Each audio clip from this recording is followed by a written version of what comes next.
Olá, gente. Bom dia mais uma vez. A gente está retomando, né? Depois das aulas, das férias, aliás, e estamos de volta e a gente vai retomar aqueles assuntos que nós já estávamos vendo antes das férias. Portanto, se você ainda não está lembrado dos assuntos e precisar de revisar os assuntos, é bom dar uma olhada na página, né? Na página do YouTube você procura a sua aula anterior, né? A essa que foi a última aula que nós tivemos antes das férias. E nós do primeiro ano estamos trabalhando o Antigo Egito, né? É quando surge a civilização, uma das primeiras civilizações que eu disse para vocês que o Egito estava localizado na África, em pleno deserto do Saara. É uma civilização negra, portanto, e é uma das civilizações mais brilhantes que a gente tem notícia, né? Até hoje a civilização egípcia ela desperta curiosidades e não se esgota. Os historiadores vivem estudando, os arqueólogos vivem estudando, fazendo escavações no Egito e cada dia se descobre coisas novas, inclusive coisas até impressionantes. Muitos estudiosos, por exemplo, dizem que o Egito, por ter sido uma civilização tão brilhante, poderia ter tido até a ajuda de extraterrestres, né? Pelo fato deles, num período muito antigo, 6.000 anos antes de Cristo, é o tempo que a gente está falando, e nesses 6.000 anos antes de Cristo, eles construírem coisas tão fascinantes como as pirâmides, né? E além dos filmes, todos que se fazem sobre múmias, sobre faraós, os filmes de terror geralmente exploram muito esse universo do Antigo Egito. Mas, como eu falei, o Antigo Egito, embora estando localizado no deserto do Saara, a vida ali só foi possível devido ao Nilo. O rio Nilo é um dos maiores rios do mundo e corta o deserto do Saara inteiro. Ele nasce em Uganda, que é no centro da África, e ele corta o deserto do Saara e ele termina desembocando no Mar Mediterrâneo, né? Então, o Egito, um historiador grego, um dos primeiros historiadores do mundo, que se chamava Heródoto visitou o Egito nessa época e a gente tem muita notícia sobre os egípcios porque o Heródoto escreveu sobre eles, né? E Heródoto dizia assim: o Egito é uma dádiva do Nilo, ou seja, uma dádiva significa um presente, né? Então o Egito é um presente do Nilo, porque Heródoto percebeu que se não fosse o rio Nilo não teria surgido civilização nenhuma ali por ser uma região desértica, né? E como eu falei na aula anterior, o rio Nilo era muito importante para os egípcios porque era dele que se tirava a água para as grandes construções, para a agricultura, para todas as atividades vinha do Nilo. É tanto que os egípcios adoravam o Nilo como o Nilo fosse um deus, né? O rio Nilo era considerado o deus que dava vida ao Egito, né? Eu falei até de uma curiosidade, que, por exemplo, os egípcios consideravam o sapo um animal sagrado. Não se matava sapo no Egito porque eles diziam que o sapo era anúncio de fertilidade, anúncio de boa colheita. Né? A gente sabe até hoje, quando tá para chover, os sapos começam logo a aparecer. Então, no Egito não chovia. No entanto, o rio Nilo tem um comportamento muito interessante, que tem uma época do ano em que ele vaza. Ele aumenta o nível d'água e ele vaza e transborda e inunda toda a região ao redor dele. Então, os egípcios desde cedo tiveram que se organizar para criar canais, criar represas, criar diques. Os diques são como se fosse desvio d'água, né? Então, quando o Nilo transbordava, ele tinha para onde correr e era justamente com essa água que a terra toda ficava fertilizada ao redor, né? Porque passava dias aquela água ali inundava, dava uma certa enchente, aquela água passava dias em cima da terra e aí quando ela voltava ao normal, ao curso normal, aquela terra já estava toda mole e toda fértil e molhada, pronta para receber a agricultura, né? Então os egípcios também foram um povo responsável por domesticar o boi, né? O boi era um animal selvagem e os egípcios foi quem conseguiram domesticar, tornar o boi um animal doméstico e usar o boi para o trabalho, né? É tanto que eles usavam justamente a força desse animal para fazer as plantações, para carregar, transportar coisas, transportar as mercadorias, transportar as sementes, enfim. Então o boi tinha essa importância. E aí a civilização egípcia ela era o que a gente chama de sociedade de castas, ou sociedade de camadas sociais muito claras, muito bem definidas, porque a civilização era como se a gente dividisse a sociedade numa pirâmide, e no topo da pirâmide, acima de todo, de tudo e de todos, estava o faraó. Faraó, a palavra faraó em egípcio significa casa grande, né? Então o faraó era o chefe máximo da nação egípcia. O faraó era quem governava o Egito, logicamente auxiliado por outros funcionários, né, reais. E o faraó era considerado um deus encarnado. Os egípcios acreditavam em vários deuses, eles eram politeístas, a gente já conhece essa palavra, então ele acreditava em vários deuses, e esses deuses, eles estavam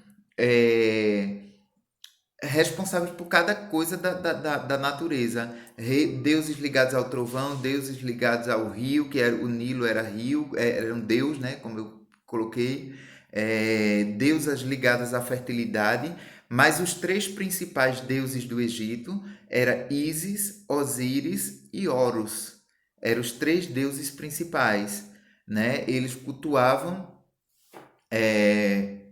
esses três deuses principalmente, e o faraó era considerado a encarnação de um desses deuses. As pessoas adoravam o faraó quando o viam na presença. E o próprio faraó acreditava nisso, porque a religião e o poder estava totalmente ligado. Os sacerdotes era quem apoiava os faraós, né? E os egípcios, observando a agricultura, como eles eram agricultores, plantavam trigo, plantavam cevada, plantavam uva, plantavam aveia, e eles foram os inventores do vinho e da cerveja, né? Que até hoje é uma bebida, são bebidas consumidas. O vinho era uma forma deles conservarem a uva, para não se perder a uva, então eles faziam o vinho e a cerveja que é feita a partir da cevada, né? Então, a base da alimentação do Egito era pão, né? Geralmente as pessoas mais pobres, mais comuns comiam pão, cerveja, é, e consumiam também carne de caça, peixes. Essa era a alimentação básica dele, aves, né? E aí, como eu falei, como eles eram agricultores, eles foram o primeiro povo a acreditar na vida após a morte, né? Eles observando que a semente, você tira uma espiga de milho, quando você debulha, aquele milho está morto. Mas quando você enterra ele novamente na terra, ele ressurge numa nova planta. Então, essa observação da natureza fez com que eles imaginassem que a gente tem uma vida após a morte. E eles acreditavam na reencarnação, ou seja, acreditavam que quando a pessoa morria, ela ia para o mundo dos mortos, eram feitas cerimônias para isso, eles iam para o reino dos mortos. No reino dos mortos, Osíris, que era o deus da morte, Osíris pesava o coração da pessoa numa balança, e se a pessoa tivesse sido muito boa, a balança pesaria e aquela pessoa voltaria para a Terra para reencarnar. Então eles acreditavam na reencarnação. Até hoje os espíritas, por exemplo, acreditam que a gente volta em outro corpo. Os egípcios foram os primeiros povos a acreditar na reencarnação. Eles achavam que a alma fazia esse passeio no mundo dos mortos e ela voltava, mas ela voltava para encarnar no mesmo corpo. Então é por isso que eles desenvolveram a prática da mumificação dos mortos. Mumificar, até hoje, se você pegar essas múmias de 6.000 anos antes de Cristo, você vai encontrar elas tão perfeitas, intactas, o corpo conservadíssimo, porque eles faziam isso principalmente com o corpo dos faraós, né, e dos nobres e das famílias e dos sacerdotes, porque eles acreditavam que quando a alma retornasse, o corpo teria que estar conservado. Então, o trabalho de mumificação era um trabalho feito pelos sacerdotes, que eram estudiosos também, e eles desenvolveram muito a medicina, porque quando a pessoa morria, fazia parte dos ritos funerários, eles abriam a cabeça, então retirava o cérebro, retirava pelas narinas os olhos, né? Aliás, retirava os olhos e retirava o cérebro pelas narinas, eles retiravam a língua, a garganta, enfim, e abriam o corpo inteiro, o tórax inteiro, e dali eles tiravam todos os órgãos, deixavam o corpo oco. E ali, naquele processo, eles colocavam o corpo dentro de um sal, né, que passava vários dias aquele corpo ali no sal. Quando eles tiravam, eles usavam outros preparos, passavam outros tipos de pomadas e de coisas no corpo para conservar e começava a enfaixar. Enfaixava o corpo inteiro com faixas de linho, porque eles inventaram o linho também. O linho é uma planta que dá um tecido. Existe o tecido de linho até hoje, que é um dos tecidos mais caros e nobres, né? Então foram os egípcios que inventaram o linho. E aí eles enfaixavam o corpo inteiro, faziam como uma múmia. Ali eles colocavam no sarcófago, que é um caixão todo pintado, decorado, com pedras preciosas, com ouro, e a face, o artista que fazia esse caixão, o sarcófago, eles faziam a face igual da pessoa que tinha morrido, e ali era feito todos os ritos e aquela pessoa era enterrada. Era enterrada não, era levada para as pirâmides, né? A pirâmide, existem várias no Egito, mas existem três principais. A pirâmide de Kelps, a pirâmide de Kefren e a pirâmide de Miquerinos, né? Cada um desses nomes é o nome dos faraós que estão enterrados nessas pirâmides, que estão guardados. As pirâmides são construções imensas, de mais de 30 metros acima da terra. Elas têm esse formato piramidal, ninguém sabe por quê, mas se sabe que a pirâmide ela tem o poder de conservar coisas. Se você fizer uma experiência e você fizer uma pirâmide de cartolina e um quadrado ou qualquer outra figura geométrica, um círculo, ou o que quer que seja, e você fizer perfeitamente uma caixa, um quadrado com todas as medidas exatas e tal, e você colocar uma maçã, você tirar do pé duas maçãs na mesma hora, colocar uma debaixo de um quadrado e uma debaixo de uma pirâmide, a que está debaixo do quadrado, misteriosamente, ela apodrece mais rápido. A debaixo da pirâmide se conserva por mais tempo. Então ninguém sabe por que esse mistério, mas os egípcios sabiam desse mistério. E aí eles construíram aquelas pirâmides fenomenais, que é toda feita de pedra, não tem cimento, não tem ferro, não tem nada. O que sustenta aquelas pedras uma em cima da outra é o equilíbrio. Então, eles tinham um conhecimento de física muito grande e de matemática muito grande para ter essa capacidade. E aquelas pirâmides, que são blocos de pedra colocados uns sobre os outros, imensas, fenomenais, por dentro, quando você entra, hoje são museus, você pode entrar visitar, porque dentro elas têm pinturas nas paredes que contam a história do Egito, que contam a história dos faraós, que contam várias coisas sobre eles, da religião deles. Então, obras de arte. E ali, dentro da pirâmide, é um labirinto. Você entra, abre porta, sai porta, você sai entrando, entrando dentro de salas. E, portanto, se você não tiver um conhecimento do mapa, você se perde dentro da pirâmide. Então hoje tem guias e tal, mas no passado era uma maneira de que saqueadores, pessoas que roubavam, não tivessem acesso. Porque quando eles enterravam o faraó ali dentro, na Câmara Real, eles colocavam junto toda a riqueza que tinha sido deles: ouro, prata, joias, bebidas, comida, tudo ia junto com a múmia. Então era uma coisa, porque eles imaginavam que na viagem para o mundo dos mortos o faraó ia precisar de todas aquelas coisas. Então é uma civilização fascinante.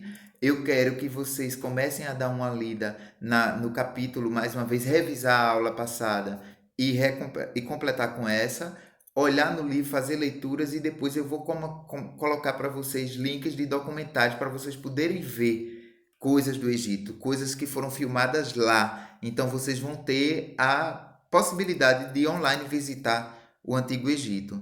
Então, até agora, um abraço para vocês. Se cuidem. Aqui na cidade está ficando muito alto o nível de pessoas contaminadas e a gente tem que se cuidar. Cuidar, redobrar os cuidados para a gente voltar e tudo voltar a ser como era antes, de forma melhor ainda. Um abraço.